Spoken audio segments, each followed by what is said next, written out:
Bien, ce soir, j'ai le très grand plaisir d'accueillir Isabelle Hidder-Krivski, qui est professeure à l'Université de Guyane, anthropologue, quelques autres fonctions, notamment elle est directrice régionale aux droits de la femme et de l'égalité en Guyane. Elle a été membre du conseil scientifique à la Fondation pour la mémoire de l'esclavage.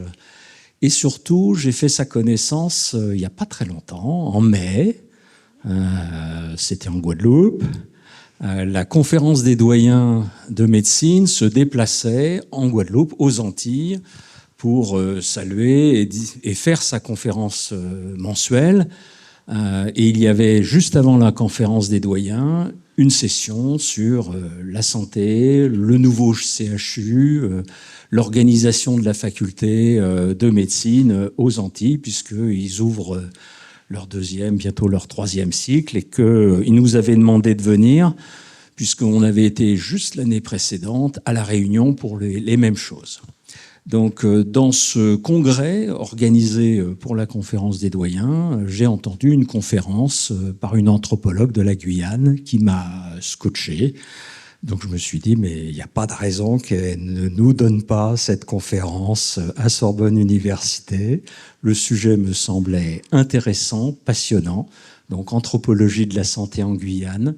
Je vous demande de l'écouter avec attention et un grand merci d'être venu pour cette conférence. On aura quelques questions et puis un très grand merci en tout cas d'être venu et pour tout ce que vous nous allez nous dire. Je pense revivre un bon moment. Merci. Merci beaucoup pour cette invitation et puis surtout d'avoir choisi la bonne date. Je viens juste après la neige, donc moi c'est très bon choix. Alors oui, je suis anthropologue et depuis 27 ans à l'Université de Guyane, donc j'ai fait mes études d'anthropologie. J'ai commencé à l'Université de Nice et c'est pas par hasard, c'est que j'avais choisi Nice en sortant de la Guyane en tant que jeune bachelière pour le climat.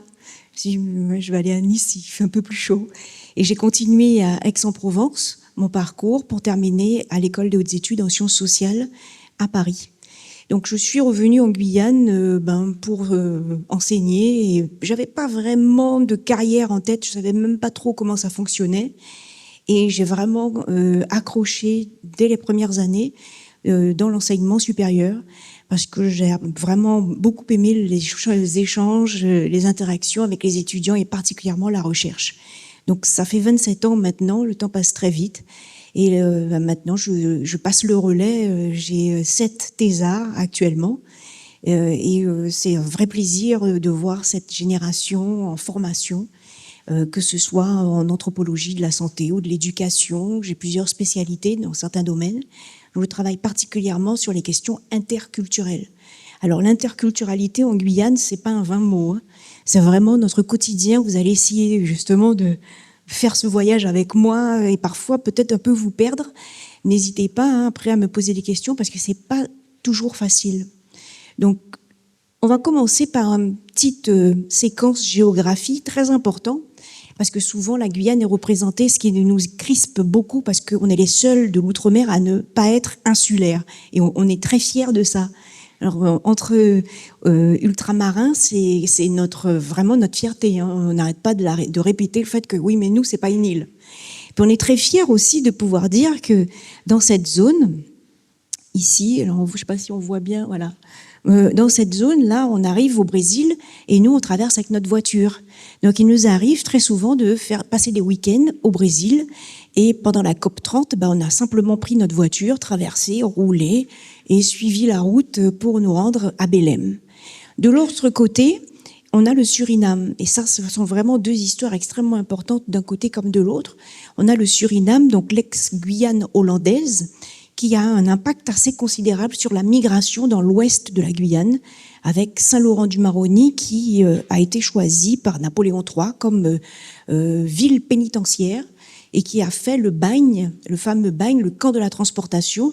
Alors, il n'y a jamais eu de bagne, en fait, à Cayenne et à Kourou, il n'y a pas vraiment eu de bagne, c'était plutôt les bagnards libérés qui devaient et qui étaient astreints au doublage, qui restaient plutôt à Cayenne et à Kourou. Ça veut dire qu'une fois la peine exécutée, ils devaient rester en Guyane pour une durée équivalente à celle de leur peine. Donc, ils travaillaient, ils étaient domestiques. Et on en retrouvait beaucoup à Cayenne, à Kourou, et particulièrement sur les îles du Salut, où là, on va retrouver les plus dangereux. Et c'est là, d'ailleurs, que Dreyfus va atterrir, et encore sa petite maison. Mais le cœur même du bagne, c'est Saint-Laurent-du-Maroni, qui est devenu une commune pénitentiaire. Donc ici, qu'est-ce qui va m'intéresser déjà, c'est de vous expliquer un petit peu le contexte dans lequel on travaille. Quelle que soit la discipline, le métier, quel que soit son métier, on est confronté exactement aux mêmes difficultés. En Guyane, c'est à peu près la superficie du Portugal ou de la Nouvelle-Aquitaine, mais pas avec les mêmes infrastructures, pas avec les mêmes gares routières, pas de gare routière du tout d'ailleurs, pas de chemin de fer en Guyane, et pas d'infrastructure dans le sens prise en charge médicale, les routes, les écoles. On n'est pas du tout dans le même contexte. Alors c'est une étendue, mais une étendue aussi très verte. Alors pour quelles raisons? On va se retrouver donc aujourd'hui avec 22 communes, et j'ai mis en jaune mes petits triangles jaunes. Ce sont les 7 communes dans lesquelles, pour s'y rendre, il faut absolument soit utiliser l'avion, soit la pirogue, ou bien parfois on a la chance d'avoir les deux, mais il n'y a pas de route. Alors ça, c'est une histoire particulière. Aujourd'hui, on a une population qui est évaluée à peu près à 300 000 habitants, mais il y a aussi une forte migration illégale en Guyane qui est non déclarée. Donc cette immigration, elle est estimée. Donc on ne sait pas trop. Mais il y a aussi beaucoup de personnes qui repartent. Donc ces deux frontières, en réalité, ne sont pas vraiment vécues par les populations comme des barrières. Ce sont vraiment des voies de circulation. C'est ce qu'on va voir d'ailleurs à un certain moment. On va voir que ça bouge beaucoup. Donc ici, à peu près 300 000 habitants, mais une particularité, c'est que plus de la moitié de la population guyanaise, elle vit ici, là, dans ces cercles rouges, ces 3 cercles rouges qu'on appelle l'île de Cayenne. C'est vraiment comme l'île de France. On est entouré d'eau et on se retrouve dans l'île de Cayenne et plus de la moitié de la population habite là. Alors, sachant qu'on n'a pas énormément de routes, il n'y a pas de développement d'infrastructures routières, tous ceux qui se sont éloignés du centre-ville de Cayenne aujourd'hui se retrouvent dans des embouteillages de plusieurs heures, alors qu'on n'est pas si nombreux que ça. Mais les infrastructures n'ont pas vraiment suivi. 60% de la population guyanaise n'est pas née en Guyane. Donc quand je parlais de cette pression migratoire, ça ne veut pas dire que les personnes sont étrangères. Ça veut dire qu'elles ne sont pas nées là. Alors on aura de la migration qui va venir des Antilles françaises, donc les pays voisins, mais aussi de l'Hexagone. Des personnes qui vont venir de Marseille, de Nantes, de Paris sont considérées par l'INSEE comme migrantes parce qu'elles ne sont pas nées en Guyane. Et on se retrouve aujourd'hui avec 60% de la population qui n'est pas née en Guyane. Donc le taux de fécondité est l'un des plus élevés juste après Mayotte. Mayotte nous a dépassés sur beaucoup de plans. Non seulement la croissance démographique, mais aussi la pauvreté, malheureusement aussi la délinquance. En fait, Mayotte, quand ils sont rentrés dans les statistiques, la Guyane, d'un seul coup, on s'est retrouvé en 2e position. Alors on était un peu surpris parce qu'on était toujours au top de tout ce qui allait mal. Toutes les mauvaises statistiques, c'était pour nous. Alors on s'était habitués. Puis d'un seul coup, Mayotte est arrivé, et là, c'est très inquiétant. Et même sur la question migratoire, 50% de la population mahoraise est immigrée, et en Guyane, c'est 30%. Alors on était habitué à nos 30% en disant, ouais, on a 30% d'étrangers, et puis Mayotte est arrivé avec ses 50%. Donc là, le taux de fécondité, il est quand même assez élevé, 3,38, on va dire, sur le taux de fécondité. Ça aussi, c'est une histoire. C'est-à-dire que ce sont des cultures en Guyane où la maternité est extrêmement valorisée. On passe rapidement, parce que j'ai beaucoup de choses à vous dire. Une autre problématique, c'est celle de l'éducation, avec le taux d'analphabétisme qui est de 6%, encore une estimation. Et là, on a pas mal de difficultés au niveau scolaire, parfois, à estimer le nombre d'élèves à chaque rentrée. En fait, il arrive des moments où on se retrouve avec 3000 élèves en plus. Là, rentrée, on va dire 2024, il y avait 3000 élèves en plus. Et puis la rentrée 2025, on se retrouve avec moins 4000. Ça nous arrive tout le temps. Alors là, le rectorat, ils sont habitués maintenant, on ne sait jamais ce qui va arriver. Pourquoi? Parce que justement, il y a ces pays frontaliers, cette zone où il y a une mobilité extraordinaire. Ça circule énormément. Donc des personnes qui vont être là de temps en temps, puis qui vont repartir. Et il faut s'habituer, faire avec. Et c'est valable aussi pour les personnes de nationalité française. Il y a un turnover dans l'administration. On va retrouver d'ailleurs la majorité des employés de nationalité française, mais on va avoir un turnover, notamment sur tout ce qui est travail social, éducation. C'est pas toujours facile de recruter en Guyane, où on a pris l'habitude de passer, simplement de passer. Donc il est de plus en plus rare aujourd'hui de trouver des personnes qui sont nées, qui sont restées. C'est-à-dire de plus en plus une denrée, un peu comme l'orpaillage, c'est vraiment des pépites. Et puis le taux de pauvreté, alors le taux de pauvreté c'est avec 53%, mais c'est moins de 1 000 € par mois. Et on a une très grande pauvreté qui est à 29% avec moins de 800 € par mois. Ça, il faut remettre dans le contexte après de la vie chère en Guyane où les prix de la consommation en général sont multipliés par 2, parce que la plupart des produits vont venir d'Europe, aux normes européennes. Il est pour l'instant totalement interdit d'acheter des produits qui ne sont pas aux normes et qui sont produits par nos voisins. Donc c'est le paradoxe de la Guyane où on pourrait très bien acheter des fruits et des légumes s'ils ne sont pas produits chez nous à côté, mais c'est pas autorisé. Donc il faut d'abord qu'ils passent par Paris. Donc une des particularités. Autre particularité de la Guyane, ce sont les langues qui sont parlées. Alors lorsqu'on parle de multilinguisme, c'est quand même assez extraordinaire parce qu'on se retrouve avec plus d'une vingtaine de langues qui sont réellement parlées. Parfois même, on a des personnes françaises, natives de Guyane, nées françaises, qui ne parlent pas un mot de français, et c'est le cas chez les autochtones guyanais, donc les populations amérindiennes, où les enfants n'auront jamais été en contact avec le français. Donc on ne parle pas d'immigration uniquement, de personnes qui viennent de l'étranger qui ne maîtrisent pas la langue. Ce sont parfois des gens français, nés français, de génération en génération et qui ne maîtrisent pas le français. Pourquoi? Parce que l'accès à l'école n'est pas facile du tout. Et une histoire assez compliquée avec l'éducation, la scolarité, avec l'installation de pensionnats catholiques qui ont pas mal traumatisé certaines générations. Je vais y revenir tout à l'heure. On fait d'abord une petite présentation des langues parlées. Alors ça, c'est derrière, c'est pas monolingue, c'est-à-dire qu'en Guyane, on est minimum bilingue, trilingue.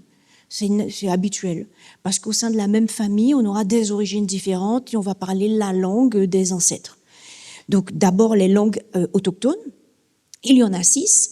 Les langues créoles à base lexicale anglaise, il y en a 6. Les langues à base lexicale française, alors là on va retrouver le guyanais, le haïtien, le martiniquais et le guadeloupéen. Et puis on va retrouver des langues européennes, français, portugais, anglais, espagnol, néerlandais. Les langues asiatiques, le Hmong, les Hmong qui sont arrivés dans les années 70 en Guyane, donc au milieu des années 70-77, et qui vont apporter du coup leur langue et leur savoir-faire. Et là, c'est une décision, on va se retrouver avec des populations asiatiques en Guyane, qui vont apporter une contribution dans le sens aussi de la diversité culturelle. C'est-à-dire les Hmong, j'en parlerai tout à l'heure, et on le voit en rouge juste en bas, vont apporter aussi leur structure clanique, ce qui va alimenter finalement le flux, le contingent de clans et de lignages en Guyane. Alors ces populations, je m'arrête juste rapidement sur ces populations Hmong. Pourquoi est-ce qu'on va retrouver des Hmong en Guyane? Il faut savoir qu'il y a eu l'immigration spontanée et de l'immigration organisée. L'immigration organisée par le gouvernement. Et là, on se retrouve dans cette situation avec des Hmong qui arrivent en 77. Et c'est le secrétaire d'État à l'Outre-mer à l'époque, Olivier Stirn, qui prend cette décision parce qu'il veut développer l'agriculture en Guyane. Et juste avant, il y a des populations chinoises qui avaient été recrutées aussi de la même manière. Et on va se retrouver au fur et à mesure dans l'histoire de la Guyane avec une mosaïque. On utilise beaucoup ce mot, mais vraiment il faut l'utiliser dans le sens plus des mathématiques, arts plastiques mélangés, j'ai envie de dire, on va faire un mixte, parce que c'est mosaïque, mais en même temps pas trop juxtaposé non plus, c'est-à-dire avec des couleurs qui débordent un peu, avec des mélanges, des intersections. C'est pour ça que je dis un peu de mathématiques quand même, parce qu'il y a des intersections. C'est que tout ce monde-là, en fait, il se rencontre, il se mélange, ils se rencontrent toujours pas dans des conditions extrêmement favorables, c'est parfois extrêmement tendu aussi. Donc je vais développer tout ça. Et puis les langues arabes, de plus en plus, d'ailleurs, on a eu une immigration syrienne récemment qui passait, alors on a pu identifier, beaucoup de chercheurs se sont intéressés à cette immigration syrienne, où d'un seul coup, on voyait dans le centre-ville de Cayenne, alors c'était très bien organisé, où on voyait des Syriens arriver sur la place principale, qui étaient déposés là par des taxis collectifs qui repartaient, et les gens attendaient sur le trottoir. Et c'était des centaines de personnes à un moment donné. Donc là, il a fallu se mobiliser, poser des questions. Des chercheurs ont travaillé justement sur cette filière, et on a pu découvrir justement que pendant toute l'époque de la gouvernance Bolsonaro au Brésil, pour ça que je vous dis que nos pays voisins, pour nous, on est très attentifs parce qu'on a beaucoup de relations avec eux. Mais pendant cette période, les visas étaient délivrés extrêmement facilement aux Syriens qui n'avaient plus qu'à passer la frontière pour venir en Europe, parce que la Guyane, en Amérique du Sud, on est européen. Donc il n'y avait pas plus facile pour entrer en Europe finalement que de passer par l'Amérique du Sud pour revenir en Europe finalement pour demander l'asile. Donc on s'est retrouvé dans ce coup, du jour au lendemain, avec des populations qui ont fait leur apparition dans le paysage. Et dans les statistiques de l'INSEE aussi d'ailleurs. Les Libanais, c'est plus ancien. On se retrouve dès le 19e siècle avec les premières arrivées de Libanais. Et puis, ce sont des vieilles familles, on va dire, ça fait déjà maintenant longtemps, qui vont parler non seulement l'arabe, le français, mais aussi les langues régionales. Et puis les langues subsahariennes aussi qui arrivent progressivement. Et tout ce monde-là, aujourd'hui, va devoir cohabiter. Et là, il y a une particularité, j'ai mis en rouge parce que on a des systèmes de parenté, presque la moitié de la population, du fait de ces migrations, justement. Ces migrations ont alimenté les clans et les systèmes de clans et de lignage. Alors, on a les clans, par exemple, chez les autochtones. Alors là, ce sont les autochtones. Ils étaient présents avant l'immigration et la colonisation et les vagues migratoires. Donc, ces autochtones, déjà, avaient un système clanique. Ça va être accentué par l'arrivée des populations marronnes. Alors, je vais revenir aussi sur leur origine. Les populations marronnes de Guyane, ce sont les descendants d'esclaves qui ont marronné, mais qui ne viennent pas directement de la Guyane, parce qu'en Guyane, on a eu moins d'esclaves qu'ailleurs, qu'en Martinique, en Guadeloupe ou en Haïti. C'est une stratégie coloniale, de peuplement. L'idée, c'était plutôt de faire venir des colons en Guyane, parce que c'est un moment où, quand la France s'installe en 1604, c'est le moment où elle vient de perdre des terres en Amérique du Nord, et elle perd face aux Anglais.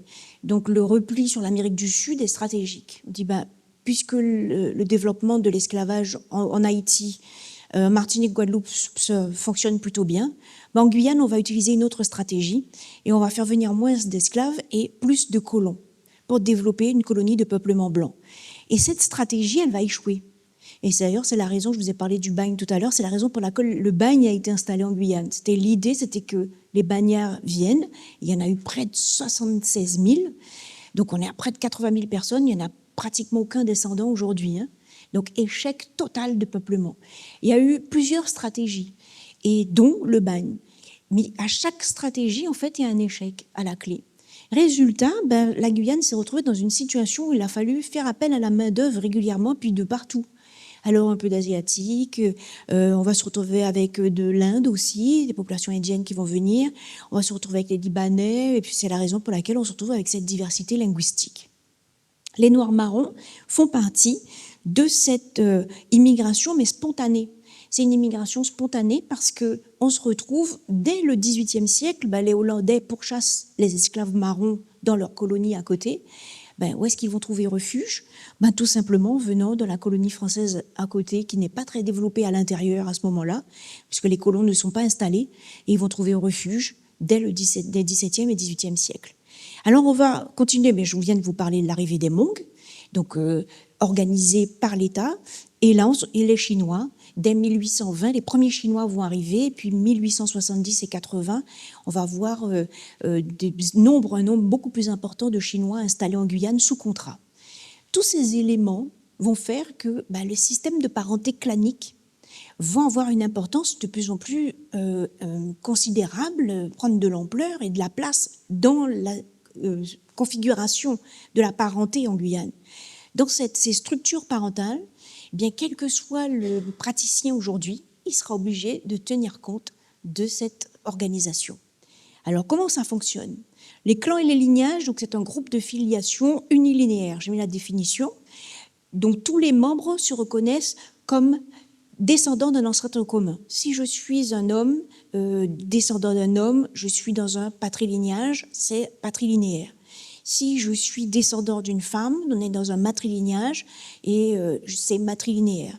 Donc c'est l'aïeule fondatrice ou l'ancêtre fondateur. Et là, on va retrouver cette configuration, plutôt les autochtones, les Mongs et les Chinois, côté patrilinéaire. Et puis les Noirs marrons, ce sont que des clans matrilinéaires. La particularité de ces clans, c'est qu'on reconnaît, là, ce que j'ai mis juste en dessous, c'est que les membres du clan se reconnaissent une personnalité indivise, juridique, religieuse et de solidarité. C'est extrêmement important parce que quoi qu'on fasse, si on veut agir, on veut intervenir, et même en cas de problème de santé, c'est le clan qui va décider. On ne peut pas considérer qu'on est un individu, que c'est ma vie personnelle, à moi, c'est ma vie privée, ça me regarde. Non, ma vie appartient au clan. C'est pour ça que c'est important, en fait, parce que la moitié de la population vit dans ce système clanique. Et quelle que soit l'intervention, et même en matière d'éducation, de scolarité, de poursuite de la scolarité. Alors, à la préfecture, jusqu'en décembre, j'étais directrice régionale aux droits des femmes pendant 6 ans.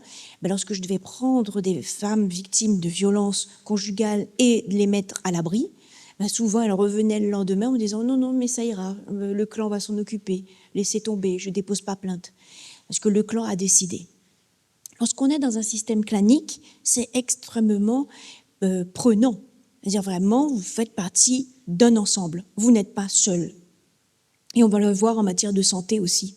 Alors justement, pour les Noirs marrons, comment ça fonctionne? Alors déjà, l'origine du terme, je me suis dit oui, parce qu'on utilise des termes souvent. On parle, on a l'impression que c'est une évidence. Eh bien, figurez-vous que ce terme marron, pendant très longtemps, on a pensé que c'était un terme amérindien. Je l'ai lu dans beaucoup d'articles. Je l'ai moi-même dit il y a quelques années de ça. On disait, oui, ça vient de la langue amérindienne Taïnos, etc. Et on cherchait. Et puis des linguistes ont enquêté un peu plus avant, ont approfondi le sujet. Et puis en fait, c'est germanique, figurez-vous. On est au Xe siècle quand ce terme arrive. Xe siècle, eh bien, il provient justement du vieux saxon qui signifie madrun, enfui, fou.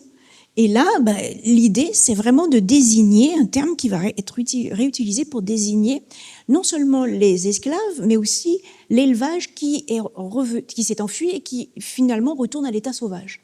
Ce terme, dans la langue, il est utilisé au Moyen-Âge, et puis il va glisser progressivement du saxon, il va glisser progressivement de la langue romane, puis du français, via l'influence des peuples germaniques sur l'Empire carolingien.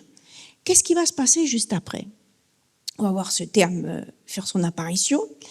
Et là, l'usage même, la pratique de cet esclavage va disparaître. Mais qu'est-ce qu'on va voir? Finalement, le terme va être utilisé pour les animaux domestiques qui sont revenus à l'état sauvage, qui se sont enfuis. Et puis au moment de la traite et de la colonisation, le terme va refaire son apparition, cette fois dans les Amériques. Il va être réutilisé, l'esclave marron, l'esclave en fuite, et les Espagnols vont l'utiliser également avec la variante cimarrón, donc l'esclave marron. Et ça, c'est vraiment très intéressant de voir qu'il reprend son sens dans les colonies. Ce terme va reprendre son sens dans les colonies, et ce sens originel de l'Occident médiéval. Et il y a beaucoup de termes, contrairement à ce qu'on pourrait penser, en fait, on se rend compte que beaucoup de termes utilisés pendant le Moyen-Âge sont encore très, très vivants, et vraiment dans la langue vivante, et très utilisés au quotidien, que ce soit en Amérique du Nord, et là je pense à mes collègues québécois quand ils me disent maringouin, je dis oui, nous aussi on dit maringouin. Et ils sursautent, ils disent mais qu'est-ce que c'est pas normal. Je dis si, oui, en Guyane on dit maringouin pour désigner les moustiques. Et ça, on se retrouve justement avec ce français, parfois même du provençal, dans notre manière de parler le français, et qui a été réutilisé dans les langues créoles. Donc, lorsqu'on va parler de boucanage, boucane, la fumée. Bon, il y aurait tellement de choses à dire. C'est vrai que moi, ça me passionne de voir comment les termes traversent. Alors, on retourne à notre petite carte parce que la Guyane, elle n'est pas toute seule. D'ailleurs, elle regarde de très près ce qui se passe au Venezuela. Parce qu'on a de l'immigration vénézuélienne aussi depuis quelques années, depuis la crise économique vénézuélienne. Le Venezuela, pendant les années 80, c'était l'incontournable de la région. Des voyages scolaires étaient organisés au Venezuela, parce que pour nous, le Venezuela, Caracas, c'était Miami. Qui n'avait pas été au Venezuela? Tu n'as pas encore été là-bas parce qu'il y a des buildings, parce qu'ils sont riches, parce que c'était attractif. On avait des vols aussi qui nous permettaient d'y aller assez facilement. Et puis, les choses ont beaucoup changé ces dernières années. C'est plutôt les Vénézuéliens qui vont traverser, voilà, le plateau des Guyanes. C'est pour ça que je vous dis c'est très important pour nous la géographie, parce qu'on va retrouver tout ce plateau des Guyanes en Guyane. Parce que la Guyane, c'est la demande d'asile, c'est la porte d'entrée vers l'Europe. Donc, c'est pas étonnant. Si on continue avec les populations marronnes, eh bien là, je vous ai expliqué qu'il y en avait 6. Ces 6 populations, juste ma petite carte avant, ces 6 populations, elles viennent de cette région du Suriname, de l'est du Suriname, et ce phénomène va s'amplifier dans les années 1980, où une guerre civile va éclater. Alors c'est pour ça que je vous parlais du Venezuela, parce qu'on s'attend maintenant à avoir des vagues migratoires du Venezuela en Guyane. Puis après, avec la demande d'asile, ils arrivent à Paris. C'est leur rêve. Ils ne veulent pas rester en Guyane. Leur rêve, c'est justement de faire ce parcours pour arriver ensuite à Paris. Tous ceux que j'ai pu interroger disaient, moi, je ne fais que passer. Mon rêve, c'est d'aller en France hexagonale. Donc ici, on va se retrouver justement dans les années 1980 avec une guerre civile qui va éclater du côté du Suriname. Et tout naturellement, les populations vont traverser, parce que ça fait depuis déjà le XVIIIe siècle, ça fait des siècles en fait qui passent et repassent. Donc quand les difficultés politiques, la guerre civile va éclater, ils vont tout simplement rejoindre leur famille de l'autre côté, côté français, pour se mettre à l'abri. Et là, on va se retrouver avec Saint-Laurent-du-Maroni, ici, donc notre fameuse commune qui a accueilli les Bagnards jusqu'en 1938. Cette commune, aujourd'hui, il n'y a plus de Bagnards, elle accueille les populations du Suriname issues du marronnage. C'est la majorité de la population qui va habiter là. Et dans les années 80, la commune de Saint-Laurent-du-Maroni a vu sa démographie doubler du jour au lendemain, en quelques mois. En quelques mois, la population s'est retrouvée de 6 000 à plus de 20 000 personnes, en fait, plus du double, sans parler des clandestins qui se sont en fait installés tout le long du Maroni. Alors ici, depuis le XVIIIe siècle, tout le long du fleuve, là on a près de 250 km, et on va se retrouver avec des populations tout le long du fleuve. Ici, pour surveiller cette frontière, c'est quasiment impossible. Donc, autre particularité, voilà, on se retrouve avec cette population. Alors, pourquoi est-elle? J'en parle parce qu'aujourd'hui, elle représente près de 20% de la population guyanaise. Ce sont des incontournables. Incontournables, non seulement aujourd'hui, on a ouvert des classes bilingues, français, langue nengue. Donc, ce sont devenus vraiment des Guyanais depuis le XVIIe siècle, et puis une composante importante de la population guyanaise. Bien plus que les autochtones amérindiens qui ont bien failli disparaître. Donc, non seulement à la suite du choc microbien, mais aussi parce qu'il n'y avait pas d'infrastructure du tout de prise en charge pendant des siècles en Guyane. Je vais y revenir. Alors, ces populations marronnes, elles nous intéressent justement pour la question du matrilignage. Comment ça fonctionne? Alors, du matrilignage, on imagine ici l'aïeule fondatrice. Alors, on n'a pas de photo, on n'a pas l'état civil, on sait qu'on vient de là, c'est tout. Et personne ne remettra ça en question en disant « Ouais, t'as des preuves? Tu peux me montrer la photo de l'arrière-grand-mère » Non. C'est déjà un clan qui s'est fait, fabriqué, conçu, créé sur les plantations hollandaises, avant même de fuir. Donc ça, c'est attesté par pas mal de recherches qui disent mais les clans existaient avant même de partir. Donc on se retrouve là avec des clans matrilinéaires, la grand-mère qui a donné le nom au clan, et les femmes du groupe vont avoir des enfants dans le groupe, et l'autorité parentale, l'autorité paternelle est confiée aux oncles maternels. Donc qui va décider? C'est l'oncle maternel. Le père, souvent, on pense qu'il ne fait pas grand-chose. Oui, il ne s'occupe pas de ses enfants, il n'est pas là. Ben, le père, en fait, lui, il a son rôle d'oncle maternel dans son clan à lui. Donc, il ne va pas se mêler de ce qui se passe dans le clan de sa femme et de ses enfants. Les enfants appartiennent au clan de la mère. À partir de là, l'idée, l'objectif, c'est de faire le plus d'enfants possible. Il faut faire des enfants. Parce que chaque village, en fait, sur ma petite carte précédemment, tous ces villages ici, qu'on va retrouver le long du fleuve, en réalité sont faits, construits et occupés par un seul clan. Souvent, c'est un village, mais en réalité, c'est un clan.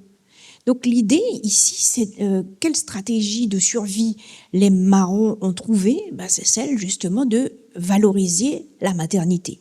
Plus une femme va faire des enfants, et lorsqu'on parle, c'est la raison pour laquelle notre taux de fécondité est aussi élevé, plus une femme va faire des enfants, plus le clan sera fort et important. Alors ici, on va se retrouver avec déjà une première difficulté, c'est la prise en charge des grossesses. Et la deuxième difficulté, parce que souvent des personnes sont éloignées des centres de santé, la deuxième difficulté, c'est la scolarisation des enfants. Deux difficultés majeures en Guyane. Je vais y revenir. Donc, ce qui va nous intéresser déjà, c'est le matrilignage. Dans ce matrilignage, chaque génération de femmes, alors les cercles, ce sont des femmes, les triangles, ce sont les hommes. Ce qui est important, c'est justement qu'à chaque génération, on va s'appeler frère, sœur. Ce sont mes frères, mes sœurs, même si biologiquement, ce n'est pas le cas. C'est parce qu'on fait partie du même clan et qu'on est de la même génération. Donc, à partir de ce moment, nous sommes frères et sœurs. Et après, il y a des oncles et des tantes. C'est tout. Maintenant, on fait partie de ce clan. Mais ici, on imagine que je suis... voilà, je suis la mère, je suis là. Je suis ici, je suis la mère. Je fais partie du clan. C'est ce que je vous expliquais, c'est que maintenant, toutes les décisions seront prises par les hommes de mon clan. Les garçons qui seront nés dans le clan. Donc, à partir de ce moment, les décisions sont prises au sein des conseils et même en matière de santé. Alors, mariage, santé, éducation, voyage, absence, déménagement, toute la vie, ma vie, est prise en charge par le clan. Alors, il y a des avantages et des inconvénients. Moi, j'ai pu le constater. Les avantages, par exemple, ici, la femme appartenant à son clan, en fait, avec ses enfants, d'une certaine manière, si ça se passe bien, en réalité, c'est plutôt bien pour elle. Elle va se retrouver à l'abri, protégée. Si elle est maltraitée par son mari, alors là, c'est pas une affaire personnelle, ça devient une affaire de clan contre clan. C'est-à-dire que si elle est maltraitée, s'il prend pas soin de sa femme, on va tout de suite interpeller le clan du mari et on va les convoquer et on va leur demander des comptes. Donc il y avait une certaine protection. Inconvénient, c'est que s'il y a des problèmes plus graves qui sont masqués ou des soins à apporter et le clan refuse, on ne peut plus intervenir. Et parfois même, on n'est même pas informé. Autre difficulté que j'ai pu constater, c'est lorsque les femmes quittent le clan pour aller plutôt dans les zones urbaines. Et là, elles vont quitter justement le village, vont partir dans les zones urbaines.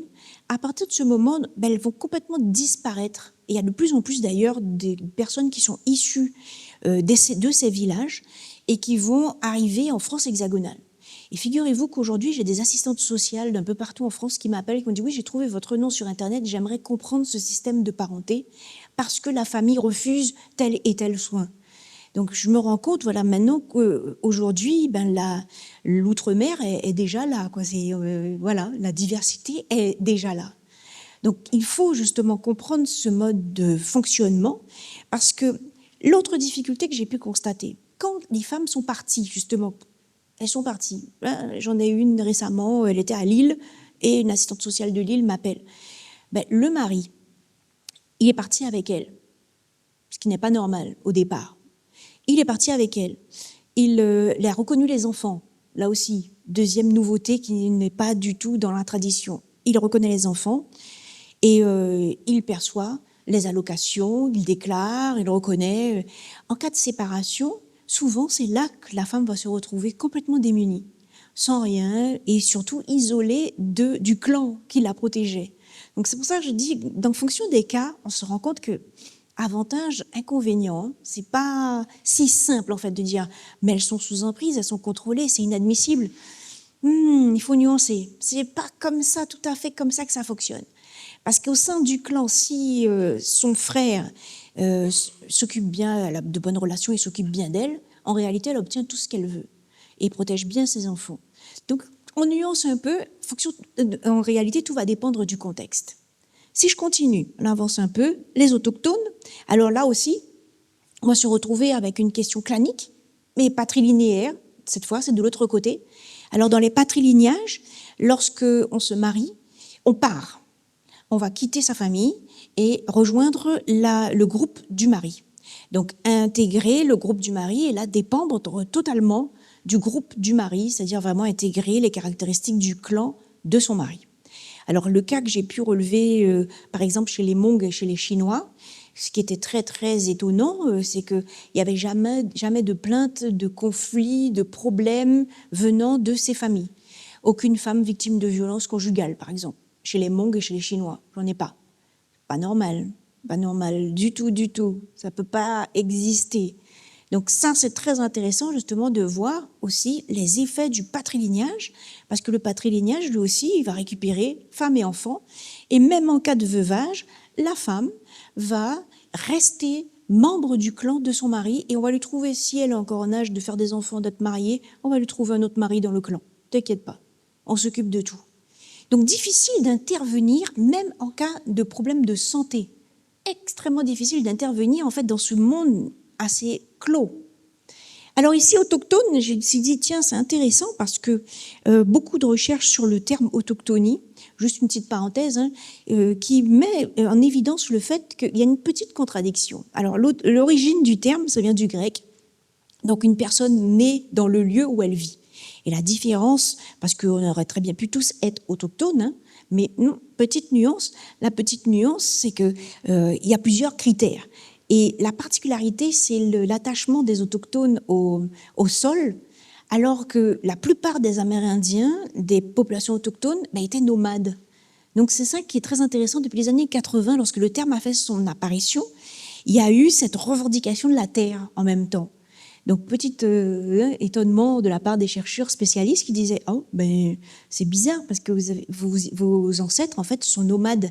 Et c'est bien grâce à ce mode de vie que vous avez peuplé tout le continent américain. » Donc là, avec les années 80, il y a une identité qui est complètement repensée, qui est très intéressante. Alors, pourquoi tout le monde ne peut pas être autochtone ? Tout simplement parce que déjà, qu'est-ce que l'ONU nous dit ? Il faut établir un lien avec les premiers habitants de la région, avant toute conquête ou colonisation. Donc tout le monde ne peut pas être autochtone. La différence culturelle. Deuxième critère, la volonté de préserver des traditions et organisations sociopolitiques distinctes de la culture dominante. Troisième critère de l'ONU, vivre en marge de la société dominante. Et le quatrième, auto-identification, c'est-à-dire la conscience personnelle d'appartenir à un peuple autochtone validé par l'acceptation de ce peuple. Donc nous avons bien des autochtones en Guyane, 6 groupes qui correspondent à cette définition. Alors là aussi, c'est alors je ne vous demande pas de lire tout ça, c'est juste pour vous montrer la complexité. Parce que derrière ce terme autochtone, en réalité, j'ai 6 groupes extrêmement différents. Différents non seulement d'un point de vue linguistique, ils ne parlent pas les mêmes langues, même s'ils ont les mêmes familles linguistiques. Donc déjà, il y a cette diversité.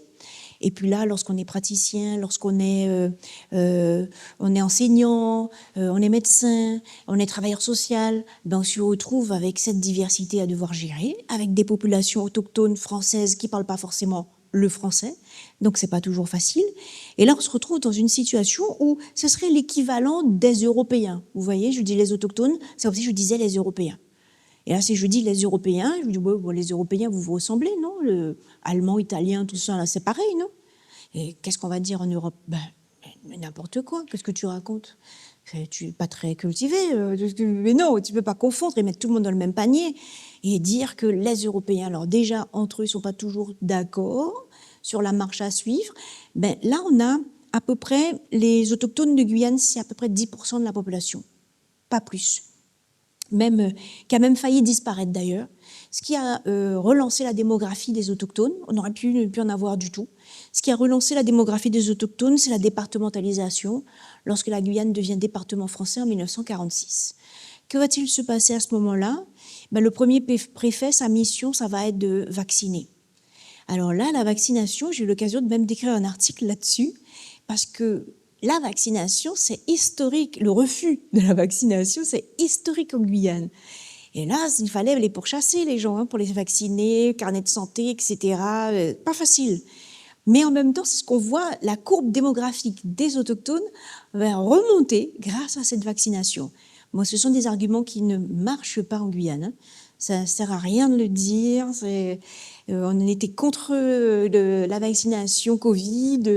Non, nous, on a pris les plantes traditionnelles, c'est bien meilleur. Et il y a toute une mobilisation d'ailleurs des chercheurs. On a essayé de parler, mais c'était extrêmement difficile. Donc ici, c'est intéressant de voir cette population autochtone qui est non seulement extrêmement variée, mais aussi géographiquement. C'est une petite carte, justement. Ça permet de voir, mieux visualiser cette répartition. Alors, vous imaginez, là, tout le territoire, c'est grand, très grand. Voilà, c'est tout le Portugal qui est là. C'est très grand. Et avec des populations qui ne parlent pas la même langue. Alors, difficulté, c'est lorsque on doit se déplacer. Alors, on a des centres hospitaliers. Centre hospitalier, le principal, il est là. Le deuxième, il est à Kourou. Le troisième, il est à Saint-Laurent-du-Maroni. Ça, c'est les centres hospitaliers. Puis après, on a des centres de santé, quelques centres de santé où il est extrêmement difficile, là, ça c'est à l'intérieur, où il est extrêmement difficile de s'y rendre, comme je vous l'ai montré, avec pirogue ou avion, quand c'est possible. Et puis, lorsqu'on recherche du travail, on est infirmier, on est médecin, c'est pas très attractif. On voit qu'on a pas mal de difficultés à recruter. Et ça, c'est valable pour tous les métiers. Difficultés à recruter des enseignants. Par exemple, au Sud, en ce moment, juste avant que je me parte de la Guyane, je regardais un petit reportage au journal télévisé qui disait que ça fait ici, il y a une petite commune qui s'appelle Trois-Sauts, que ça fait plusieurs semaines que les élèves n'ont pas été à l'école parce qu'en fait, il faut que la pirogue vienne les chercher et il faut un agrément. Donc, aucune association, aucune entreprise n'a obtenu l'agrément, donc ça fait déjà plus d'un mois qu'ils n'ont pas été à l'école. Donc, voilà la réalité, en fait. Et c'est valable pour tous les métiers. C'est-à-dire, ils ne voient pas de médecins, ils ne voient pas d'infirmiers, ils ne sont pas vaccinés, les carnets ne sont pas à jour. Et c'est historique. Je vais revenir là-dessus, parce que c'est vraiment toute la complexité de la Guyane, elle est là. On continue avec le troisième groupe. Alors, j'ai parlé surtout en termes de visibilité, d'importance. Non seulement des préoccupations, mais aussi de l'engagement politique, mais aussi de la chronologie des événements, c'est-à-dire leur place dans l'histoire. Donc, le troisième groupe qui a une place importante dans l'histoire, ce sont les créoles guyanais. Alors, j'ai mis une petite maison traditionnelle, enfin une grande maison traditionnelle, pour illustrer, parce que ça, c'est vraiment l'histoire du centre-ville de Cayenne, où on va voir, alors, c'est qui les créoles?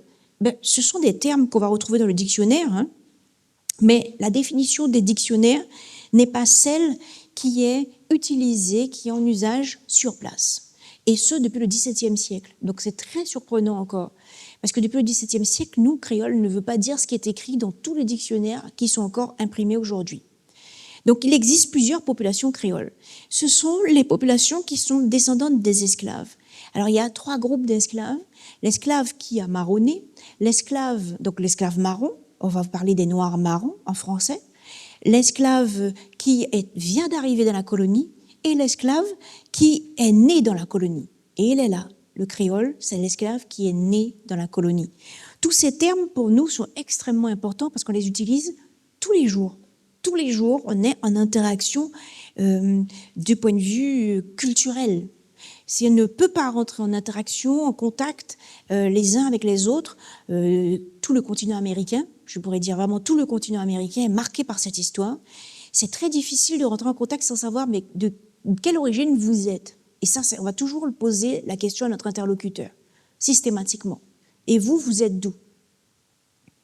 Donc ici, ça va être important. Les créoles, d'accord, mais lesquels? Parce qu'il y a des différences. Donc là, l'organisation familiale, ce ne sont pas des clans. Parce qu'on va se retrouver avec des esclaves qui ont intégré le mode de vie ils ont été convertis au christianisme, ils ont été scolarisés dans les écoles qui étaient encadrées par le clergé. Donc il y a une histoire qui est vraiment complètement différente et ont appris le français. Donc ici, l'organisation familiale, j'ai envie de dire, c'est un entre-deux. On va se retrouver avec un peu un mélange, une sorte de fusion, c'est vraiment ça, entre l'Amérique, l'Afrique et l'Europe, qui va donner cette culture créole aujourd'hui. Alors on a une utilisation de l'habitat comme stratégie vraiment de réunion de plusieurs générations, cohabitation des générations mais aussi des collatéraux. Il était très courant, c'est un peu moins le cas, mais on sent que la population tient quand même à vivre et à poursuivre cette manière de vivre. C'est vraiment la cohabitation des générations et pendant des années, il n'y avait pas d'EHPAD en Guyane. C'était même honteux de ne pas rester, vivre et de garder les aînés avec nous. C'était impensable. Donc pas d'EHPAD, pas besoin d'EHPAD. Et puis progressivement, on a vu ces EHPAD émerger, à la surprise générale d'un seul coup, et maintenant qu'ils sont pleins, voilà la particularité aussi. Donc l'organisation, elle est matrifocale. Alors c'est pas du matriarcat. Le matriarcat, ce sont des sociétés, il y en a 28 qui ont été repérées par des anthropologues spécialistes. Il y a 28 sociétés matriarcales dans le monde, et nous, on n'en fait pas partie du tout. Le matriarcat, c'est lorsque les femmes ont le pouvoir politique, juridique et économique dans leur société. Donc on est bien dans une société patriarcale, mais matrifocale dans le sens où le foyer est focalisé et centré sur la mère. Vraiment, la mère est le centre et le pilier du foyer.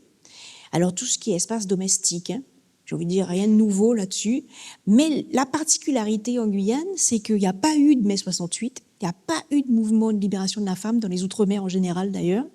Ça, c'est vraiment une histoire nationale dans le sens nation hexagone.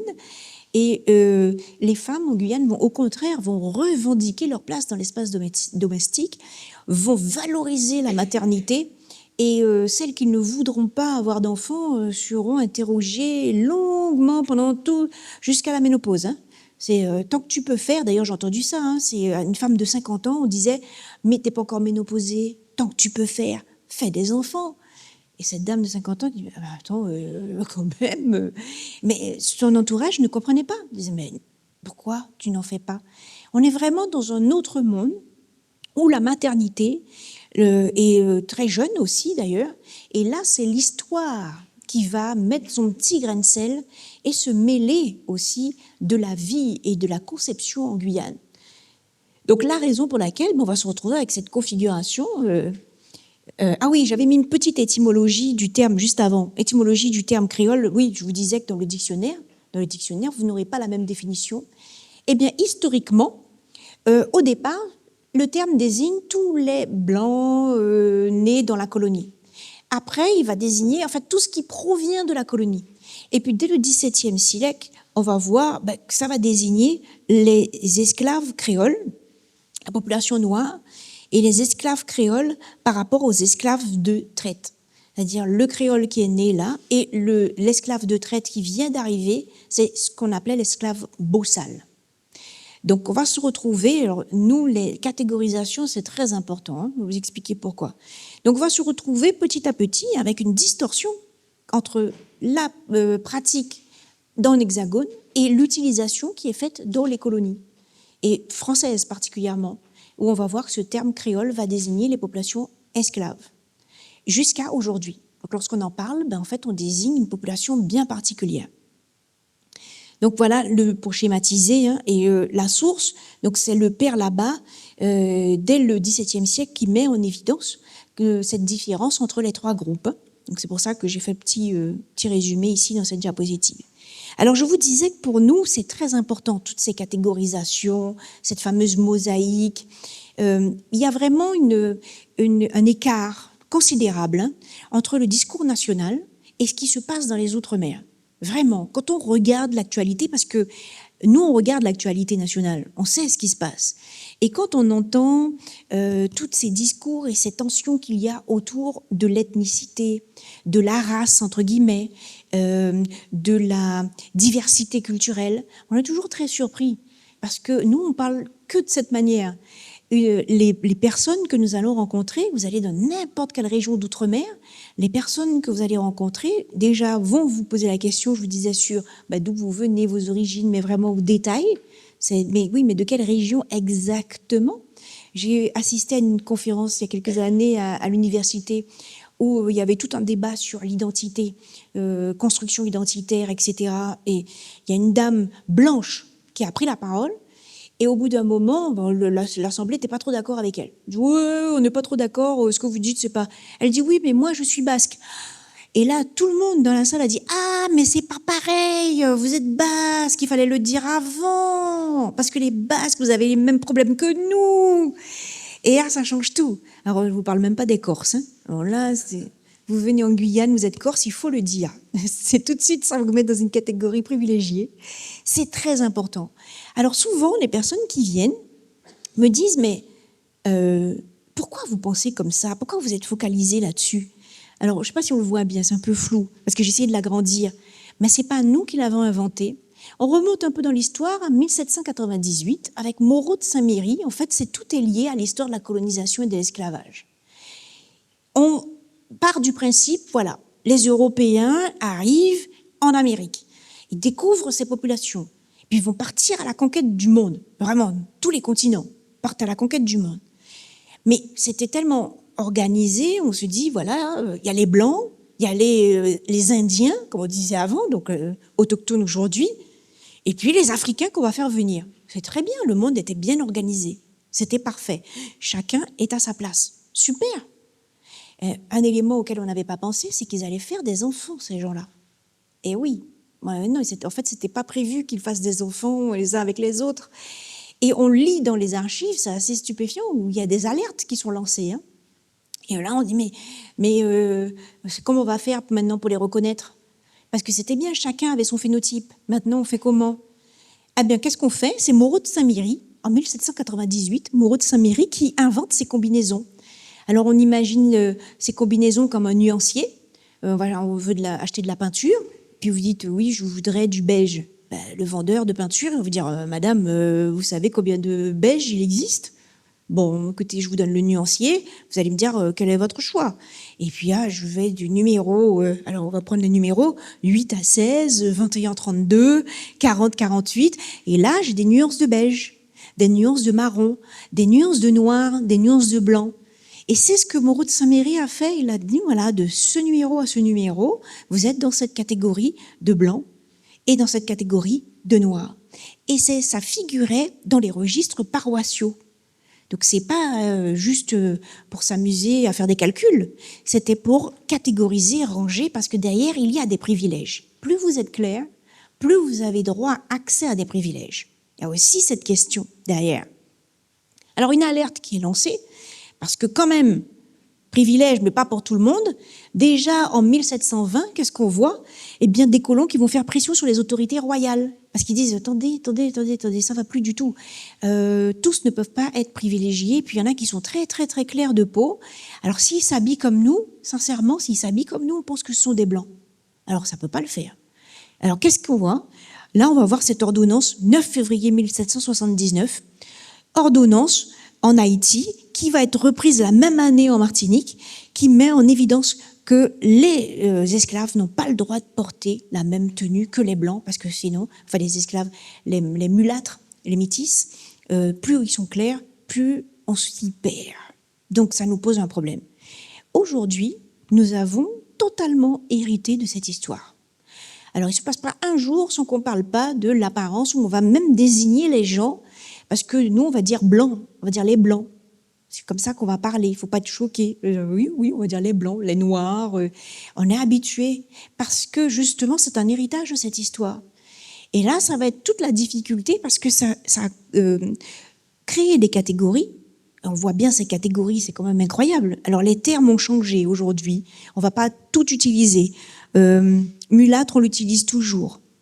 On ne va pas tout utiliser, mais la manière de penser le monde, finalement, elle est restée. Alors, au fur et à mesure, c'est les langues que je vous ai présentées, au fur et à mesure, vont finalement remplacer ces catégories, cette manière de penser, de voir le monde. Et on le voit sur tout le continent américain, en passant par la Caraïbe, on le voit de manière catégorisée et ethnique. C'est très difficile de le penser autrement. Pourquoi? Parce que derrière, il y a eu des privilèges économiques aussi. C'est pas simplement une catégorisation au phénotype, mélange, métissage. C'est aussi des privilèges et l'accès à des privilèges politiques et économiques. Et parfois même, on peut prendre le cas du Suriname, où le pouvoir politique est détenu par les descendants des Indiens d'Inde. Et de génération en génération, en fait, on voit que le pouvoir politique est entre les mains des Indiens. C'est comme ça. C'est le pouvoir. C'est pas, vous voyez, c'est pas juste anecdotique. C'est vraiment derrière. Ça s'appuie sur toute une interaction de pouvoir, de rapport de force socio-économique. Donc, il faut trouver votre groupe. Et on ne pourra pas venir en Guyane en disant, ou dans ces colonies, ex-colonies, dans ces territoires, on ne peut pas venir en disant, mais non, mais moi, je suis humaniste et moi, c'est l'universalité avant tout. Nous sommes tous des êtres humains. Ça marche 5 minutes, pas plus. Au bout d'un moment, vous dire, oui, d'accord, mais en dehors de tout ça, quelles sont vos origines? Est-ce que vous avez honte de vos origines? C'est pour ça que vous ne voulez pas en parler? Et on va vous cuisiner, vous travailler jusqu'à ce que vous puissiez vous identifier à un groupe. Donc ici, je parlais de la départementalisation et de la vaccination, justement. Alors c'est très intéressant parce que lorsqu'on a parlé de départementalisation en Guyane, j'ai fait une petite ligne de démarcation ici, parce qu'en réalité, le département de la Guyane, c'était uniquement cette partie-là, le nord, juste cette partie. Tout le reste du territoire, eh bien, c'était pas un département. Il restait... Ça s'appelait le territoire de Linini, le nom d'un fleuve. Et ce territoire de Linini, donc tout le reste de la Guyane, c'était zone d'accès protégée et qui était soumis à la loi coutumière. Donc on n'intervenait pas. Ça a duré 40 ans. Et 40 ans, c'est la raison pour laquelle je vous ai présenté la première diapo, là, où on voyait les difficultés d'accès. Accès à l'intérieur du pays, pas de route. Pendant ces 40 années, pas de route. Pas d'infrastructures médicales, scolaires, routières, industrielles, rien. C'était la volonté. C'est-à-dire vraiment, le territoire de Linini devait protéger l'intérieur de la Guyane. Alors, de protéger de quoi? Eh bien, il faut remettre un petit peu dans le contexte, juste avant 1931, la date de création de ce territoire. Eh bien, en fait, c'est juste avant la découverte d'or. Et l'orpaillage va changer complètement l'organisation de la Guyane. On va se retrouver dans une situation où il faut absolument protéger ses ressources minières. Alors on va interdire à la population d'habiter là. Et cette protection va durer 40 ans, mais derrière, la population, elle a continué de s'installer et surtout de faire des enfants. Donc on s'est retrouvé avec finalement des écoles à construire, des centres de santé à ouvrir, du personnel à recruter, jusqu'à aujourd'hui en fait, dans cette zone où il y a une croissance démographique assez importante, mais on est toujours à 2-3 collèges, lycées de retard. Et on a beaucoup de retard dans les constructions. Du fait de ces choix. Autre particularité aussi, c'est la question de la santé de la population. Pendant longtemps, quand on vous laisse un peu à l'écart du reste du pays, vous vous prenez en main comme vous pouvez, et on s'est rendu compte qu'il y a eu des conséquences assez dramatiques. Alors ici, on est dans la zone verte, c'est ce qu'on appelle le Haut-Oyapok, et la zone, parce que je vais utiliser les termes, la zone bleue, c'est le Haut-Maroni. Donc on remonte ces fleuves, et ça peut prendre, alors par exemple ici de Camopi, si je vais en pirogue jusqu'à Saint-Georges, ça dépend de la période. Comme il pleut en ce moment, de la période de saison des pluies, quand il pleut, ça peut être bien ou moins bien s'il pleut trop. Donc régulièrement, en fait, tous les jours, des personnes vont utiliser cette voie de navigation parce que c'est une autoroute. Vraiment, hein, c'est l'autoroute, à 6 heures du matin, ça commence. Hein, ça circule et on utilise cette voie de navigation, cette voie de transport, ce transport pour pouvoir se déplacer. Alors, ici, il faut compter en fonction du temps, il faut compter à peu près 5 à 7 heures. Et puis, si le lit du fleuve est trop bas, ce qui arrive parfois, on va vous dire, le piroguier va vous dire, madame, c'est arrivé à une de mes collègues, elle est partie, elle devait rejoindre assez rapidement, puis il lui a dit non, on va dormir en forêt, parce que là, je ne peux pas continuer, la nuit tombe. Donc, il faut prévoir tout ça. Je vous ai préparé une petite vidéo, justement, pour... alors, le son n'est pas très important. Pour vous montrer, voilà, là, je suis au réveil. Il est 6 heures et puis c'est déjà, ça commence, hein, la circulation des pirogues. Et pour vous montrer surtout le transport scolaire, vous allez voir. Donc voilà, là il est 6 heures, on est réveillé par le bruit des pirogues. Et là je suis du côté Oyapok, le Haut-Oyapok, côté est de la Guyane.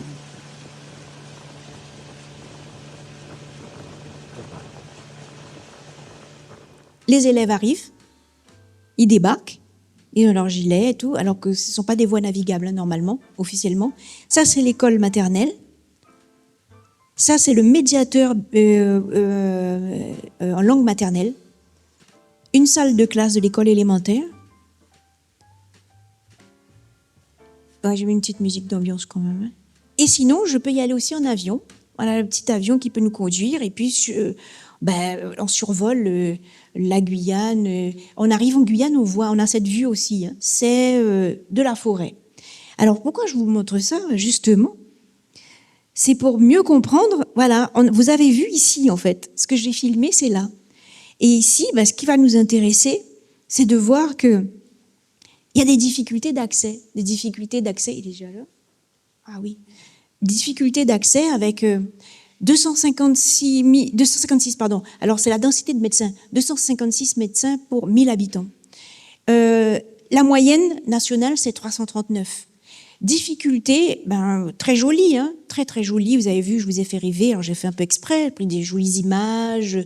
On voit la forêt amazonienne, c'est formidable, ça donne tellement envie. Et là, il y en a qui ont dit c'est joli, hein, j'aimerais bien voir et connaître un peu. Sauf que il n'y a pas que des bonnes nouvelles. Parce qu'on se retrouve dans une situation où il est difficile, par exemple, j'ai pris quelques exemples, hein, santé sexuelle et reproductive, eh bien, c'est une région dans laquelle il est difficile, par exemple, de parler de contraception. Parler de contraception où les femmes, on va leur dire, voilà, il y a des moyens contraceptifs. Eh bien, qu'est-ce que le Haut Conseil à la santé publique a mis en évidence dans son rapport de 2023? Il a mis en évidence que 43% des Guyanaises estiment que la pilule peut rendre stérile. 25% le pensent pour le stérilet. Et là, en fait, elles pensent que la contraception d'urgence, même dans les cas où celle-ci est prise à répétition, ne représente pas de risque pour 20% des Guyanaises. Alors, on va avoir plus facilement recours à l'IVG qu'à la pilule. Donc, c'est un problème. Et c'est très difficile de déconstruire ces idées reçues. Quand je parlais des clans, c'est pour cette raison-là. Quand on intervient en tant qu'expert de la santé en disant non, attends, tu ne peux pas faire 15 IVG là, quand même, doucement, doucement. Hein. Je te propose cette contraception, ça s'appelle la pilule. Ils vont vous dire non, ça rend stérile. Je veux pas. Ma mère m'a dit. Et la parole de la mère va avoir plus d'importance, de la grand-mère, plus d'importance que celle de l'expert en médecine. Et c'est valable pour tous les domaines.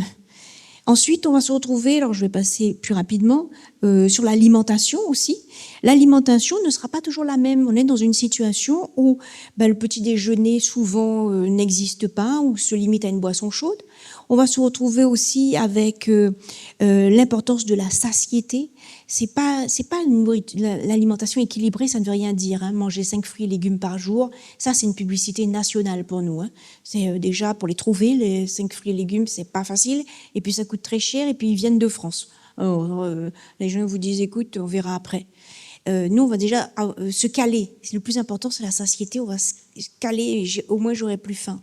Puis l'autre particularité aussi, c'est la question de la minceur, maigrir. Ça, c'est un concept très, très occidental où, au contraire, on va se retrouver dans un territoire où avoir des formes et être une femme en forme, c'est plus joli. C'est beaucoup, beaucoup plus joli.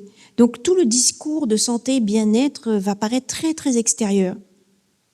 Je vais avancer, on va aller un peu plus vite pour qu'on ait le temps de discuter quand même. On a la question des interdits alimentaires aussi. Vous allez recevoir une femme enceinte et vous allez lui dire, pour ta santé, tu sais quoi, tu devrais manger un peu plus de carottes, tomates, ça serait pas mal. Il faut un équilibre. Et elle va vous dire, ça tombe mal, parce qu'en fait, dans mon clan, les aliments de couleur rouge, orangée sont interdits. Voilà, c'est le clan. Et c'est un interdit alimentaire du clan. Donc si tu me demandes de le transgresser, tu veux ma mort. C'est parce que c'est une malédiction si je mange ça. Donc, vous faites comment en tant que professionnel de santé? Bon, alors, et on est confronté à ces questions au quotidien. Si on continue, le pemba, c'est l'argile. Alors l'argile, le pemba, c'est l'argile blanche qu'on va utiliser pour faire de la poterie. On va découvrir que des femmes enceintes vont l'utiliser pour les crampes d'estomac. Et là, qu'est-ce on voit? C'est non seulement ça peut engendrer des problèmes d'anémie pour la mère et la limitation aussi du développement cérébral du fœtus, et voire même une intoxication à l'aluminium. Là, beaucoup de publications qui mettent ces aspects en évidence et compliqué, extrêmement difficile de parler, d'intervenir dans des pratiques parfois ancestrales. Si je continue, les suicides, alors, sujet sensible, mais la zone que je vous ai montrée qui paraissait vraiment magnifique, hein. Ah oui, là, je vous dis, à 6 heures, on se lève, on a le fleuve pour nous, un superbe coucher de soleil après à 18 heures, c'est formidable. Vous ouvrez votre fenêtre, vous n'avez que du vert. Et là, qu'est-ce qu'on dit? Mais c'est le paradis. Eh ben, sauf que, qu'est-ce qu'on constate, là encore, avec toutes les études qui sont faites sur la Guyane et la santé mentale, qu'on se retrouve avec des actes suicidaires 8 fois plus élevés dans ces zones, les deux là, ces zones, 8 fois plus élevés dans ces zones qu'en France hexagonale. Et pourtant, j'ouvre ma fenêtre, je vois que du vert et de l'Amazonie. Et particulièrement parmi les jeunes femmes. Donc c'est pas si paradisiaque que ça pour tout le monde, hein. Là, on se rend compte qu'il y a d'autres difficultés. Quelles sont ces difficultés? Elles ont été identifiées. Ce fameux isolement géographique, c'est pour ça que j'insistais depuis le début, je vous dis, c'est compliqué. Isolement géographique, désœuvrement des jeunes, troubles identitaires, incompréhension générationnelle, consommation d'alcool et autres substances psychotoxiques. Extrêmement difficile d'intervenir, surtout avec un suivi médical lorsqu'il y a ce désert médical. En plus, le mot suicide n'existe pas toujours, ne peut pas être traduit, n'existe pas toujours dans les langues amérindiennes. Ils vont parler plutôt de personnes qui s'est séparée de son corps pour réinvestir un autre corps. Donc c'est difficile, même pour les psychiatres que j'ai pu interviewer, ils m'ont fait part de leurs difficultés, disant ben oui, mais une thérapie, c'est pas, je peux pas appliquer la méthode que je vais appliquer partout ailleurs, c'est pas celle-là. Je dois m'adapter parce que lui considère que, mais non, ce suicide, il est toujours lié, et là encore, autre particularité, alors je vais passer parce que, voilà, il est toujours lié. Par exemple, pour les Noirs marrons, la maladie, c'est quoi? Eh bien, c'est d'abord le monde végétal, animal et humain. Il n'y a pas de frontière, enfin pas de frontière entre les deux. Ce monde végétal, animal, humain, enfin végétal, animal, humain, entre les trois, ce monde végétal, animal, humain, ils sont pas séparés. Donc on va toujours trouver une explication dans l'extérieur, hors être humain en fait, en dehors du corps. La causalité spirituelle de la maladie est toujours évoquée.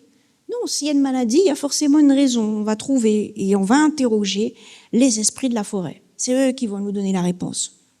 Si on continue, lorsqu'on va soigner, on va faire des ablutions, rarement piquer. Alors là, tout ce qui est piqûre, c'est la raison pour laquelle, justement, la question de la vaccination, vaccinez-vous, papillomavirus, campagne de vaccination, pas beaucoup de succès chez nous. Pas beaucoup, non, ça s'est pas bousculé. Alors, c'est, par contre, ablution, friction, tout ce qui est aussi tisane, ça marche. Ça, ok, on veut bien. Si on continue, le sang, ah oui, c'est le flux vital qu'il ne faut surtout pas déverser, donc on va pas piquer, justement, pour ne pas faire saigner. On ne va pas, alors là, le don du sang, tout ça, ça peut pas fonctionner non plus. Donc ça va être très difficile. On ne doit pas le voir, le sang ne doit pas sortir.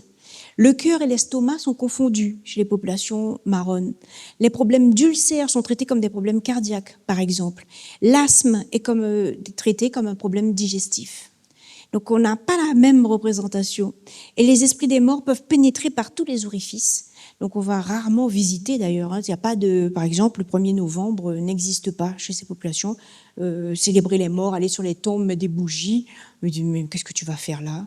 C'est jamais, non, surtout pas. Chez les autochtones, la maladie n'est jamais naturelle. Ah non, non.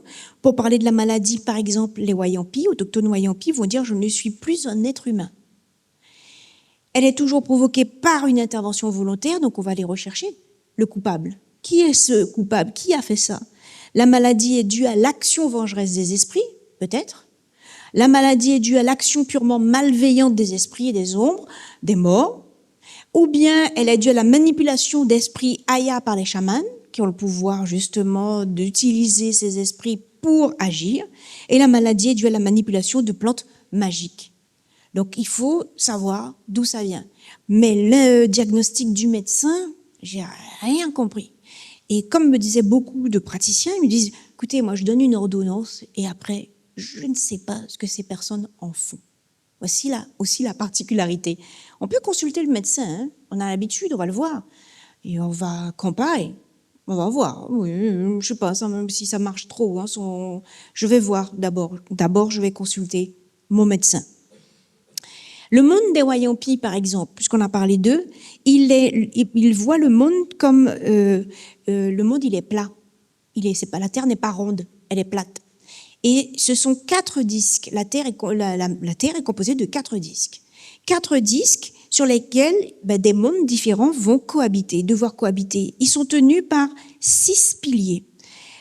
Les hommes, ici, vont vivre sur ce disque avec les ombres des morts et les esprits des défunts. Alors là, il y a des démons et des défunts. Juste en dessous, sous le monde des hommes, il y a les paresseux géants et le soleil qui cultive ses abattis. Le soleil est en bas et cultive ses abattis. Au-dessus du pays des humains, on va retrouver le monde des vautours. Donc eux, c'est la pourriture, il faut tous les déchets, en fait. Et juste au-dessus, c'est le monde de la création et des âmes bienveillantes. Ils voient le monde de cette manière. Donc, qu'est-ce qui va se passer? Ce qui va se passer, c'est qu'on va retrouver les humains pris en étau avec le monde du dessous, les mondes du dessus, et qui peuvent voyager, en fait, d'un pays à l'autre. Le but du chaman, et je vous ai mis quelques diapositives sur le chaman, parce que c'est le travail du chaman, c'est de pouvoir voyager dans ces différents mondes pour expliquer la cause de la maladie. Si ça ne va pas, si la société va mal, si la chasse est moins bonne, si une femme perd son enfant, une grossesse se passe mal, il y a des enfants malades, c'est le chaman qui va voyager dans ces différents mondes pour expliquer les causes de la maladie. Je vais avancer pour terminer, pour qu'on ait le temps quand même. Voilà, bon là je vous ai donné quelques définitions et pratiques. Alors juste une petite pratique du chaman, ce n'est pas un don, ce n'est pas un héritage. En fait, c'est un travail, et considère que c'est plutôt un travail pénible. Pour accéder au chamanisme, parfois même on le refuse. On dit, oh là, non, c'est trop de responsabilités, beaucoup trop de responsabilités. Mais c'est pas un don, un pouvoir magique. Et puis les populations créoles guyanaises, j'ai mis une petite diapo avec une photo parce que je me suis rendu compte que le wassail remporte de plus en plus de succès. Là, je vois dans pas mal de quartiers à Paris où on peut consommer du wassail. Alors ce wassail, justement, qui est très populaire en Amazonie, on le consomme, particulièrement à Pâques en plus, c'est énergétique. Et bien aujourd'hui, on le commercialise, justement, et il s'exporte. Alors, pendant longtemps, c'était des produits, des soins, et aujourd'hui, qui sont commercialisés. Alors, j'ai mis aussi une autre petite explication sur le rôle des soigneurs, parce que souvent, on va consulter le médecin, mais aussi le soigneur. Alors, en créole, qu'on va appeler, alors en amérindien, c'est le PI, et en créole guyanais, ça va être le gado. Et on va aller voir les deux. Alors, le gado, qu'est-ce qu'il va nous dire? Il va peut-être rechercher la cause de la maladie, mais aussi le responsable. Alors, comment il va faire? Alors, j'ai mis une petite bouteille, parce que comment il va faire? Il va interroger les bouteilles. Et il va mettre plusieurs noms, faire tourner la bouteille, et le nom qui sera le coupable, c'est le nom sur lequel la bouteille va s'arrêter. Donc, c'est pris très au sérieux. On va consulter médecin et gado s'il faut. C'est même parfois gado avant médecin. Et si gado ne marche pas, on va aller voir le médecin. Et puis, on a terminé, conclusion. On fait de l'ethnomédecine, en fait, au quotidien, en Guyane. De l'ethnomédecine, maintenant, qui est rentrée dans la pratique. L'ethnomédecine, qui a montré que ces médecines traditionnelles sont des systèmes de soins qui sont tout à fait cohérents. S'il n'y a pas de contre-indication, pourquoi pas. On va laisser la patiente, on va l'écouter. Intégrer des dimensions biologiques, sociales, culturelles de la maladie. Et l'ethnomédecine a contribué à la reconnaissance, à la valorisation des savoirs médicaux, locaux, notamment l'usage des plantes, et a influencé la pharmacologie moderne. Et pour terminer, on ne voit pas la dernière phrase, je vais vous la lire, elle a aussi mis en évidence l'importance du contexte culturel. Je vous remercie. Désolée, j'ai pris un peu plus de temps. Je vous remercie. Merci beaucoup. Une première question avant que je passe le micro à l'assistance. Quel est le degré de connaissance des médecins qui sont en Guyane de tous ces éléments de croyance, d'anthropologie, et qu'est-ce qui est fait pour peut-être essayer d'informer, d'améliorer la connaissance des médecins ou des soignants globalement sur tous ces aspects-là? J'imagine que la proportion de médecins qui sont au courant de ça n'est pas forcément si forte, surtout s'ils rentrent et ils sortent de Guyane. Oui, c'est ce que j'allais dire, c'est surtout lié au turnover. C'est la difficulté en Guyane, c'est que ces savoirs, je vais former, c'est valable pour les médecins et pour les enseignants aussi, hein, par exemple. On va former, on va prendre le temps, faire l'acquisition de ces connaissances et puis aussi la maîtrise du terrain, l'expérience du terrain, et après perdre ces savoirs, cette expertise, ce savoir-faire, parce qu'au bout de 2-3 ans, ces personnes vont nous dire, écoute, je commence à fatiguer, c'est un terrain épuisant, très riche sûrement. Ça, c'est vrai, c'est surtout quand on fait de la recherche. Mais c'est vrai que c'est épuisant parce que autour, on n'a pas les infrastructures, aller au musée, aller au théâtre, aller au cinéma, se détendre. Au bout d'un moment, ça peut peser sur la vie. Et puis rencontrer des personnes aussi, parce que souvent, c'est quoi, maximum 10 000 habitants pour les communes les plus peuplées. Au bout d'un moment, on voit quand même les mêmes personnes. Donc il y a aussi cette usure, cette fatigue. Et c'est ce qui, en tout cas, tous les moyens sont mis en place dans tous les métiers aujourd'hui, parce qu'il y a vraiment un intérêt, une volonté de comprendre la Guyane, parce que pendant longtemps, on a effacé toute cette diversité en disant mais non, c'est le modèle dominant qui est le plus important. Et on se rendait compte que ça ne fonctionnait pas. Merci beaucoup, j'ai trouvé ça vraiment extra, j'ai découvert tout un monde que je connaissais pas. Et alors dans la suite de cette question, on voit les enfants qui vont à l'école. Est-ce qu'il y a des médecins, des soignants qui sortent des sociétés matrilinéaires? Est-ce que c'est pas une façon finalement d'arriver à faire confiance aux médecins qui viennent de cette société? Ou alors est-ce que finalement tous les gens du corps médical viennent d'ailleurs et que voilà, quelle est la situation? Oui, pour l'instant, oui, tous les gens du corps médical viennent d'ailleurs. Et on commence à développer, alors maintenant on a la 3e année de médecine en Guyane, parce que c'est vrai que lorsqu'on quitte le territoire et puis le petit cocon familial, on a 18 ans, il faut partir, on arrive dans un monde qui est pour nous totalement étranger, hein, venir, je vous parlais de mon vécu à Nice, mais c'était pas facile les premières années, même si Nice c'est très joli, puis on dit c'est une autre culture. Et aujourd'hui, avec la 3e année de médecine, on voit émerger, on commence à émerger, et on commence à prendre en compte aussi toute l'importance que ça avait de pouvoir former localement.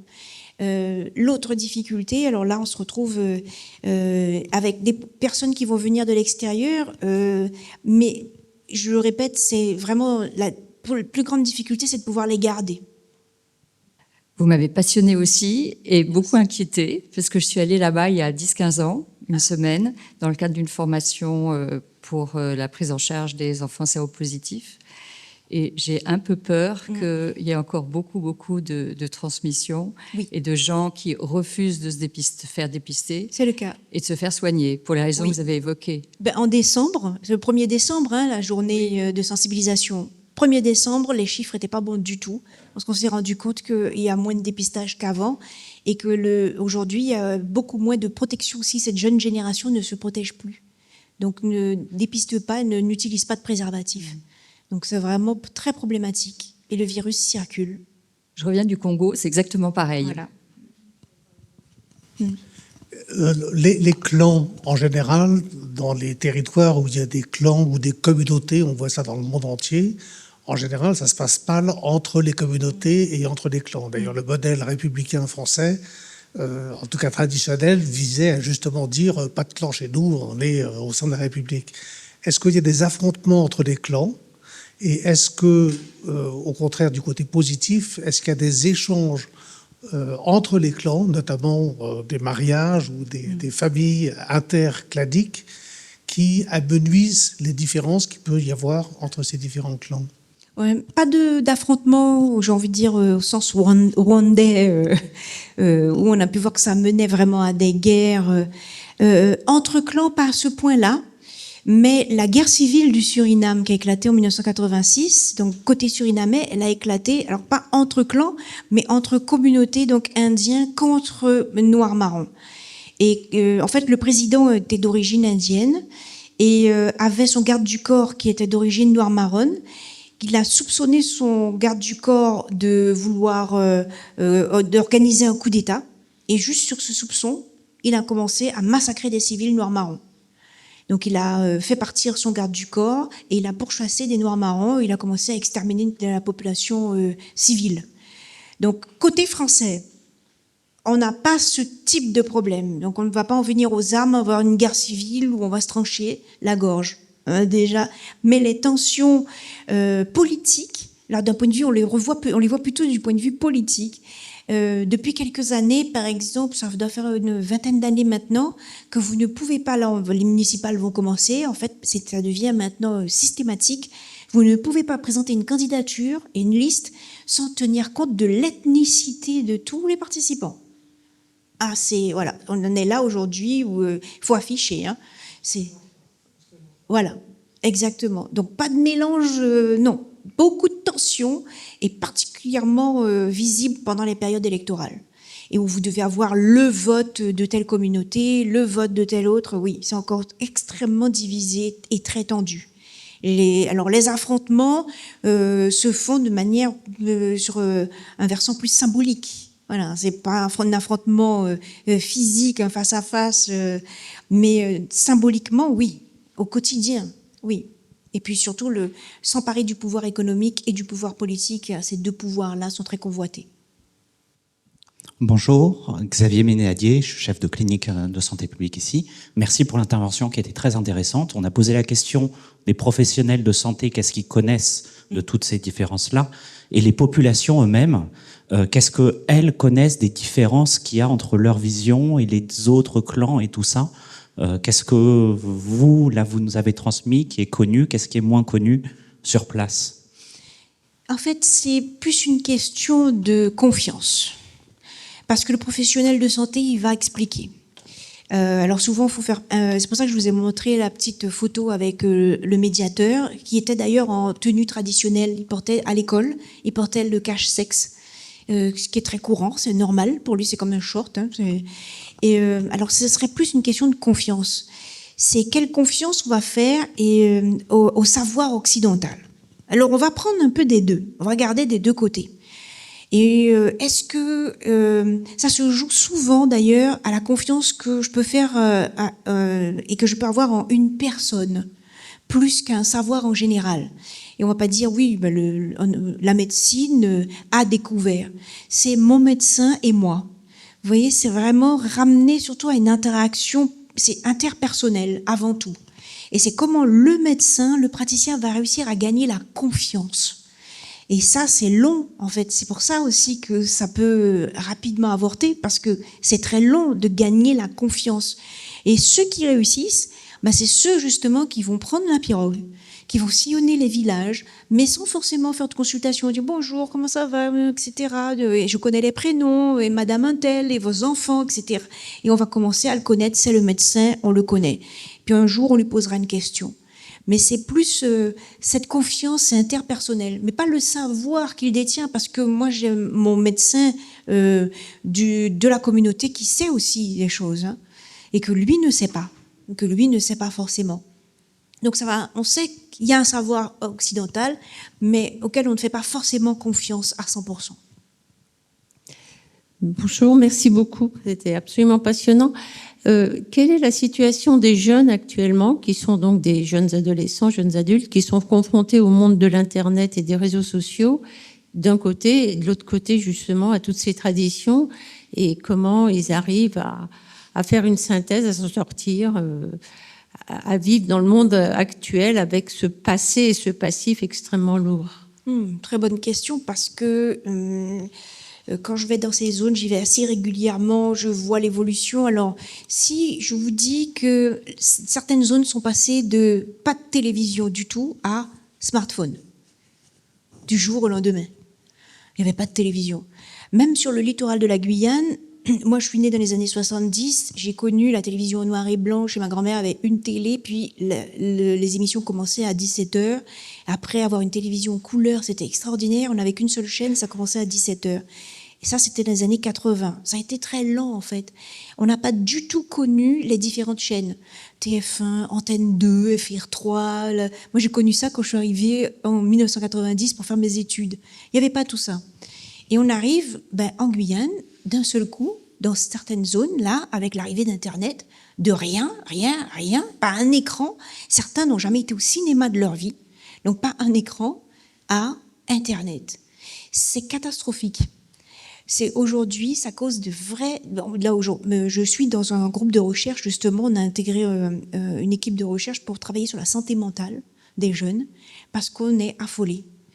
On sait déjà, aujourd'hui, moi je lis énormément sur toutes les études qui portent sur les effets des écrans, sur la santé mentale, sur la psychologie, sur cette génération, parce que j'ai 2 ados à la maison, hein, donc on confisque les portables à partir de 18h, c'est terminé.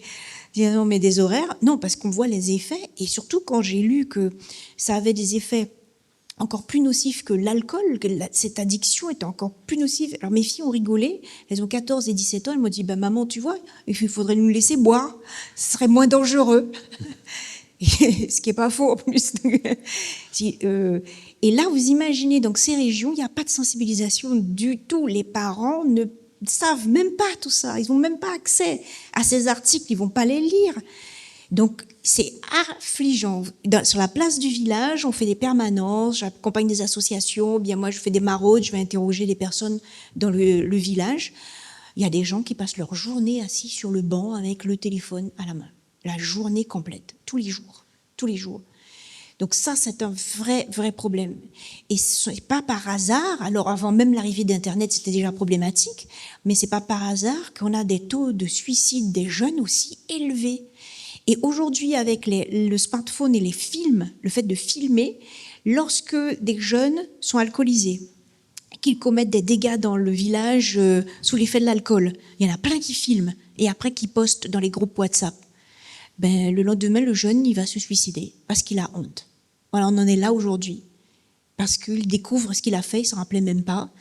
Et il a tellement honte qu'il préfère se suicider. On le retrouve, ça c'est la réalité, on le trouve pendu. Et les parents, qu'est-ce qu'ils vont me dire? On va dire, mais non, c'est un autre clan qui a jeté un sort. C'est un autre clan qui nous a jeté un sort. Et là, lorsque la gendarmerie, le médecin les accompagne, je leur dis, il ne faut pas contredire, en fait, n'allez pas à l'encontre de leurs croyances. Me dire, mais non, mais c'est n'importe quoi, madame. Non, il faut écouter, en disant, donc, qu'est-ce qu'on pourrait faire pour apaiser la colère, justement, de ce clan?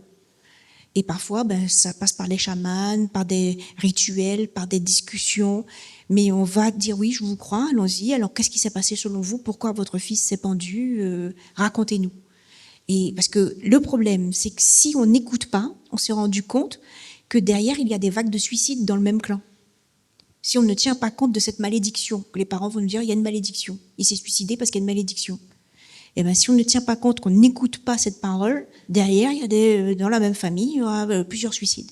Et il y a une épidémie à ce moment. Donc c'est la raison pour laquelle on dit attention, et on intervient beaucoup aussi en gendarmerie pour former et dire, prenez ça au sérieux.